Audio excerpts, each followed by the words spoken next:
Down at the bottom of the garden, among the birds and the bees, a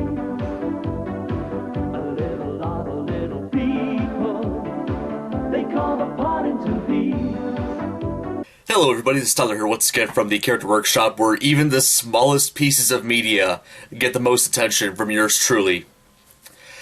So, it's the Season 2 finale of It Came From England, and definitely not the thing I was expecting to talk about for this finale, but we are going to be talking about a group of characters that in a lot of ways are pretty similar to the Mr. Men characters, the Smurfs, and a lot of other franchises that have had characters as one species with multiple personalities and traits. And that show would be the Poddington Peas. Now, as we all know, there was a couple of trends that we've had with animated TV shows for quite a while.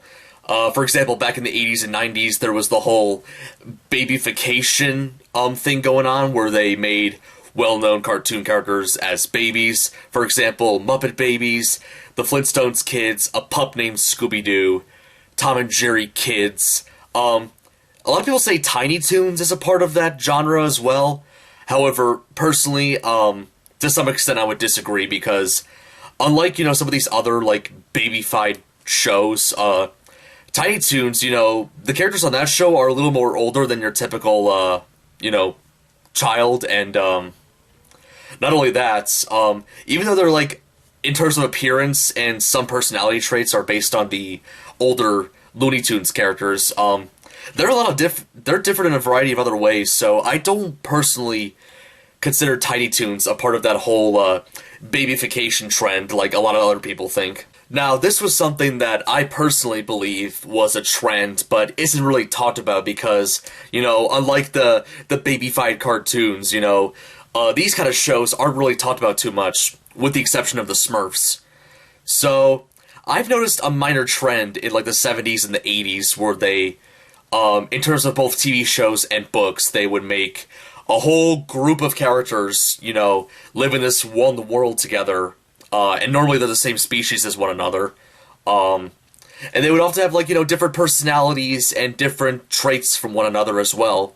One of the first examples I can think of are, of course, the Mr. Men and Little Miss characters, Timbuktu, which, both books were made by Roger Hargreaves.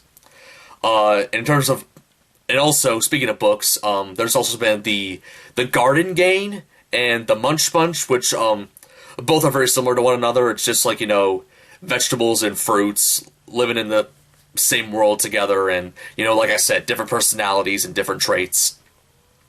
And the Smurfs, which I can arguably say is the most well-known out of all of these, there's Brainy Smurf, Grouchy Smurf, Papa Smurf, there's a variety of, different Smurfs with, different personalities and different traits. And then this is where we get to the Poddington Peas, which is what I'm going to talk about today. So the Poddington Peas was a British animated children's show that came out in 1989 on the BBC, and it was made by Paul Needs and Colin Wyatt, and unfortunately the show only lasted about 13 episodes, which is funny because Tugs, which is another show that I believe came out in 1989, also only had 13 episodes. I guess 1989 was not a very good year for British children's shows. Now, some of you are probably thinking, how am I, a 23-year-old American who by default should have no idea what this show is, how did I come across it? Well, remember in the old days of YouTube where you're actually, in your subscriptions, not only will you see, videos posted by people you're subscribed to, but also what videos they've liked, commented, and favorited. That's one feature I really miss about YouTube. Being able to see, videos that, other people like. But I'm getting off topic. So there was a person I used to watch, I think her name was, Sponge-Tailed Fox on YouTube. Correct me if I've got her name wrong. But, I discovered this show from her because I think she favorited, all 13 episodes of this show. And, I'll get more on her in a future video, and, I was introduced to the show thanks to YouTube. As for the premise of the show, it's not really too complicated. It's just a bunch of, peas. That's right, the vegetable peas, anthropomorphic peas, living at the bottom of the garden, according to the show's theme song. And human-sized objects like flower pots and shoes are pretty ginormous compared to, peas. And in terms of flower pots, they often use them as, their homes, for the most part. Which is, weirdly enough, humans themselves are never mentioned or seen on the show. Well, besides Santa Claus in the Christmas special, but whatever. Now, in terms of the characters, there is quite a huge bunch of characters on this show. Now, as I've already mentioned, this show, in a lot of ways, is kind of similar to the Smurfs, where, each, character has, is named after, whatever personality or, job or trait they have. But in my opinion, the most clever thing about the Poddington Peas is that, a lot of the characters' names are often, puns of, words that end with P. P-Y. Like, for example, there's, Happy, which is a happy pea. And then there's Bumpy, which is, an accident-prone pea. And then, the main villain of the show, Creepy, which, judging by his appearance, his pointed nose, and, a lot of other features, definitely lives up to his name. He's creepy, literally. And like I said earlier, the show had only 13 episodes, which were broadcasted between, September 14th, 1989 and December 7th, 1989. Or at least that's what Wikipedia says. I could be wrong. But, yeah, there were 13 episodes, and, yeah. I might as well just, do a brief little summary on, each episode of the show. There's the first episode, which is the vegetable show, where Garden Pea, which is a character who is a gardener, according to his name, hosts a vegetable show, and whoever has the best, grown vegetable wins. Which I find the concept of this, first episode to be a little bit weird, because aren't the peas themselves vegetables? I guess in their universe, any, inferior, or non-anthropomorphic vegetable is just considered food to them. I don't know, I'm thinking a little bit too deep into this, but, yeah. There's Creepy Gets Carried Away, where, the main villains of the show, Creepy and Black Eyed Pea, are on a boat and are throwing, I think it was custard pies all across Poddington before they, end up getting lost on an island and getting caught. There was Dumpy's Diets, where, Dumpy, who is a, huge pea that, likes to eat a lot of food, very similar to Mr. Greedy from the Mr. Men books.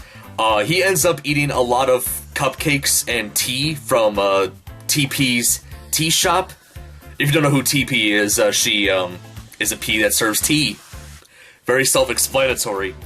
So, when he finds out that he doesn't have enough money to pay for what he's eaten, he tries to go back to his house to get more. However, unfortunately, he's too fat to go through the door, so to make up for it, he has to, work overnight at the tea shop before he can finally get out of there. And funny enough, at the very end of the episode, TP's like, "Oh, you learned your lesson, haven't you?" And Dumpy's like, "Well, yeah. Instead, I'll just order food outside now instead of inside." Then there's Mound of Trouble, which, is, a story where a bunch of mounds of dirt start, spreading around, Poddington, and the peas try to wonder, who's causing all this, and it turned out to be a mole who can't see, and in order to fix the problem, they made the mole glasses so that he would know where he's going. Then there's Hippie's Band, which, hippie is, well, a hippie pea. Basically has the stereotypical, 60s look for hippies, the long hair, the glasses, all that other stuff. So he makes a band to perform at Poddington, however things don't go his way, until the very end where, surprisingly, Creepy and Black Eyed Pea, despite being villains, actually managed to save the day by performing music as a part of Hippie's band. And then there's Well Done Dumpy, where, an egg, a random egg, gets, put in Poddington, and the peas all to take care of it. And Dumpy, who didn't really help with making the nest, has to sit on the egg until it hatches, as, to make up for the lack of work that he did before. In Zip Pea Saves the Day, we have Poppy, who is an older pea. Get it? Because, you call, your grandpa your pop. Ha ha ha ha. So then, he asks, Happy and Sweet Pea, which, get it? Because, she's sweet and she's a pea. Ha ha ha. Pea puns. Anyways, so Poppy asks those two to get him some chips. However, it gets too late, and, because they got distracted by Hippie performing, music in front of them.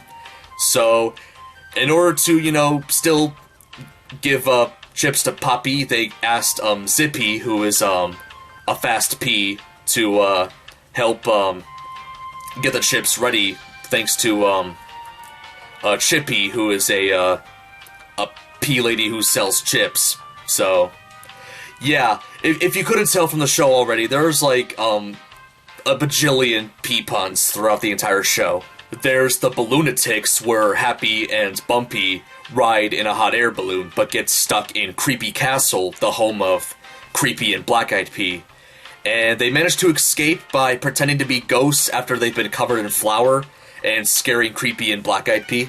There's Puddle Island Mystery, where during the night there is, strange noises coming from Puddle Island, which has the entirety of Poddington all scared. So, in order to figure out what it is, Snoopy, who is a detective pea, not to be confused with the dog from the Peanuts comics, and another character by the name of PC Pod, who is the police chief of Poddington, they both go over to Puddle Island to figure out what the noise is.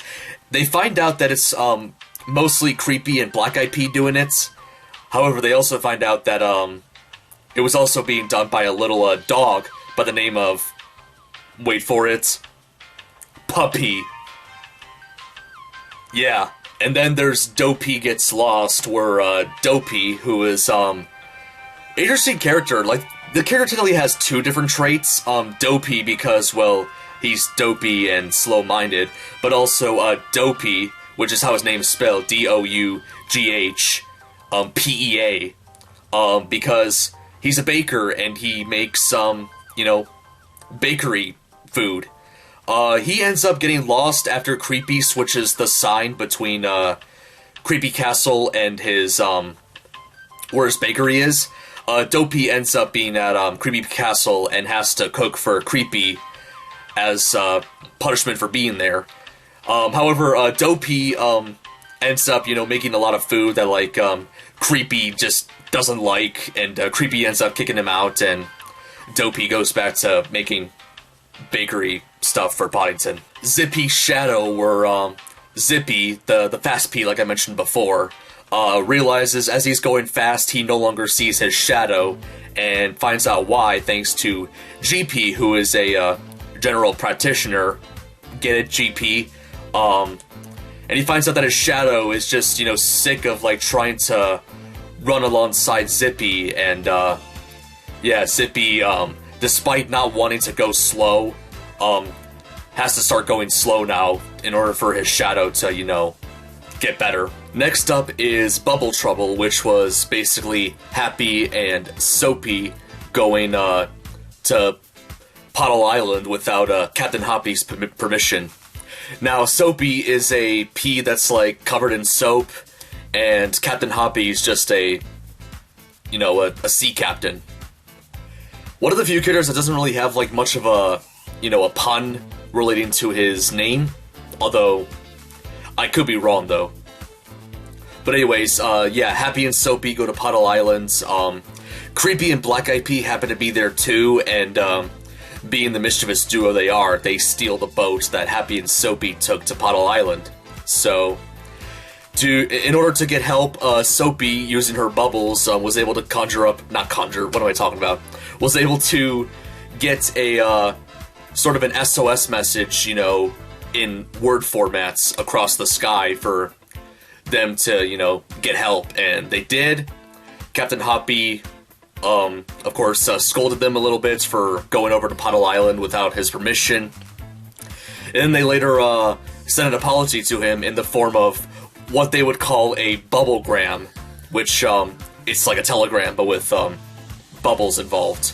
And then there's the finale, which, very fittingly was a Christmas special called Creepy's Christmas Surprise, and honestly, I don't think I really need to get into much of the plots. If I was to describe the plots in, like, you know, a few sentences, it's basically just the plot of How the Grinch Stole Christmas, but with, Creepy playing the role of the Grinch, and I guess in some aspects, Black Eyed Pea being the role of Max. Now that I've gotten all the episodes out of the way, now it's time to talk about, the animation and voice acting.